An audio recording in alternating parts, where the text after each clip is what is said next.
Buenas tardes, ingeniera.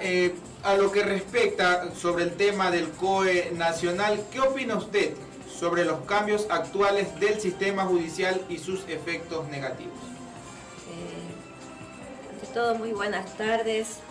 Sí, es un tema que en este momento engloba lo que tiene que ver con inseguridad jurídica, porque la función judicial es justamente el punto donde converge el desarrollo de la administración de justicia.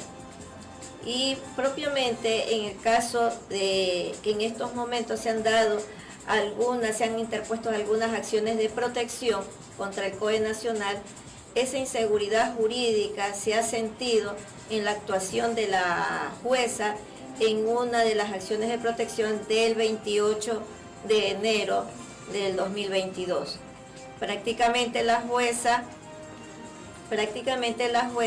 ha actuado de una manera al margen del procedimiento, del debido proceso, casi llevó un formato de sentencia y con la cual negó justamente ese derecho de reconocer, de hacer valer los derechos de las personas que habían interpuesto esta acción de protección. Es ahí donde justamente pues están las falencias en la función judicial, porque todos esperamos transparencia y justicia sobre todo. Ingeniera, ¿a qué se refiere cuando menciona inseguridad jurídica en acciones de protección en demandas contra el COE nacional? Las acciones de protección representan uno de los amparos fundamentales en el que el ciudadano puede hacer valer sus derechos cuando está siendo vulnerado por alguna acción o omisión de alguna autoridad pública no judicial. Entonces, esa inseguridad jurídica justamente se produce cuando usted queda en indefensión. Como le dije antes, el caso del COE, por ser una autoridad en ese momento, y yo como ciudadana que busco el amparo de esa autoridad, de ese juez garantista de mis derechos, porque para eso están ellos, garantizar los derechos que están siendo vulnerados y sean reconocidos y se deje sin efecto la acción que está causando el daño y la reparación, lógicamente, de ese derecho vulnerado al ciudadano que interpone la acción. ¿En qué casos puede un ciudadano interponer una acción de protección? Como ya le indiqué, por ejemplo, más que nada los casos de discriminación, violación de derechos de libertad. Cuando hay por ejemplo, en este momento, que es derecho por discriminación vulnerados, porque el artículo 3.1 de la Constitución, una de las principales deberes del Estado es justamente garantizar sin discriminación la aplicación y el ejercicio de esos derechos que están reconocidos en la Constitución. Entonces, usted interpone cuando usted, por ave motivo, en este caso por discriminación, usted se siente vulnerado. Un ejemplo, lo despiden de su trabajo y usted no sabe qué hacer sin razón, tiene un solo documento y se siente que usted ha obrado bien. Usted puede interponer una acción de protección porque usted está en ese momento indefenso y necesita actuar ante la justicia y que tutele sus derechos como trabajador.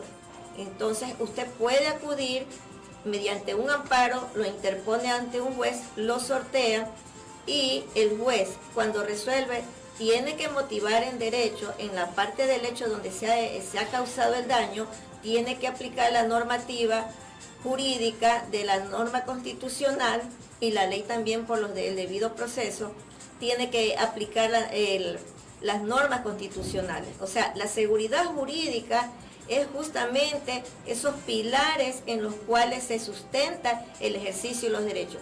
Si el juez o las autoridades, la función judicial en todo su contexto, no da la debida protección mediante su ejercicio, administración y ejercicio de los derechos en las acciones judiciales, entonces, ¿a dónde acudimos si la función judicial está corrompida? Entonces, de allí que en este momento ya estamos pasando un problema con el Consejo de la Judicatura, que renunció la presidenta del Consejo de la Judicatura justamente porque la Corte Constitucional acogió 3 demandas a favor, sentenció a favor de que el pleno de la Corte sean los que sentencien sobre acciones de los jueces que están denunciados por alguna acción u omisión. Entonces, ¿qué está pasando en este momento? Si el juez, como el caso de la acción de protección del 28 de enero, actuó mal la jueza porque llevó prácticamente una sentencia elaborada y dejó en indefensión a las personas que habían interpuesto la acción, ¿qué es lo que pasa en ese momento? Uno acude, bueno, denuncia a la jueza, pero esa jueza no va a pasarle nada, se va a reír más bien del ciudadano. ¿Por qué? Porque en este momento la Corte Constitucional le dio prácticamente una protección porque tendrá que pasar mucho tiempo hasta que sea sancionado por su accionar. Ingeniera, justamente que usted toca este caso del sistema judicial, de la presidenta que renunció al Consejo de la Judicatura, ¿usted cree desde su punto de vista que la corrupción en sí está por todo el sistema judicial? ¿Qué se debería cambiar dentro del sistema judicial? Jueces que en este caso conocemos, podemos decir que hay jueces corruptos que aún están dentro del sistema judicial. Se les da una sentencia, pero sin embargo, como usted menciona, se ríen, y es en realidad lo que está pasando en nuestro país. Y es por eso que la delincuencia hoy en día hace de las suyas, porque hay un asesinato, hay un crimen, un sicariato, es por tal jueza, se lo juzga, se lo condena, pero no pasa ni un año o 6 meses y el delincuente ya está en las calles nuevamente. ¿A qué? A seguir haciendo lo que él se dedica, al sicariato, al robo, al hurto. Entonces, en este caso, ¿usted cree que se debería cambiar el sistema judicial a estas alturas del partido? Pienso que una de las principales cosas que tiene que haber una reforma al Código Orgánico de la Función Judicial y ser más directo sancionador directamente a la actuación de cada servidor judicial o del mismo juez.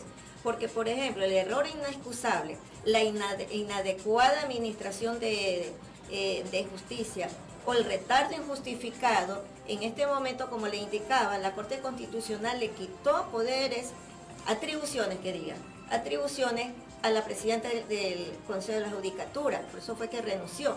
Entonces dice, ya usted ya no puede suspender a ningún juez, sino que lo vamos a hacer el pleno de la Corte Nacional. ¿Y quiénes están atrás de esas demandas? Los mismos jueces. Entonces ellos dicen, bueno, la Corte Constitucional nos ampara, o sea que blindó al Consejo de la Judicatura. ¿Qué necesitamos en este momento para al menos mejorar, agilitar y que funcionen como debe de ser, del debido proceso? Y sobre todo, que sean probos los jueces. Una reingeniería del Consejo de la Judicatura, porque ya la función judicial tuvo una reingeniería hace mucho tiempo cuando estuvo Baltasar Garzón, que se hizo todo un proceso de reingeniería de toda la función y se hizo un estatuto orgánico para la función judicial, pero en la parte administrativa. Hoy, ¿cuál tenemos? Que tenemos un organismo muy inflado en el Consejo de la Judicatura. Por ejemplo, usted quiere que impulsar una acción que está retenida, tiene tiempo y no despacha la secretaria, no provee, y usted va y se queja. Esa gestión procesal, ese departamento de gestión procesal, la llama a la secretaria y ahí queda. El gestor de audiencia, nadie lo conoce, parece que tuviera patente de corso, nadie da razón quién es, nadie sabe nada. Entonces, sí hay que hacer una reingeniería, depurar, y que tienen que ser los cargos, las funciones administrativas, porque esa parte sí tiene que seguir funcionando bajo la función del Consejo de la Judicatura. ¿Por qué? Porque es administrativo. El juez se dedique a sustanciar los procesos y a sentenciar y a resolver. Pero el Consejo de la Judicatura tiene la obligación, es la parte orgánica, estructural, funcional del secretario, del conserje, de los depositarios judiciales y de la actuación de deberes y funciones de los jueces. Porque lo que más le duele a los jueces es cuando usted le toca el sueldo.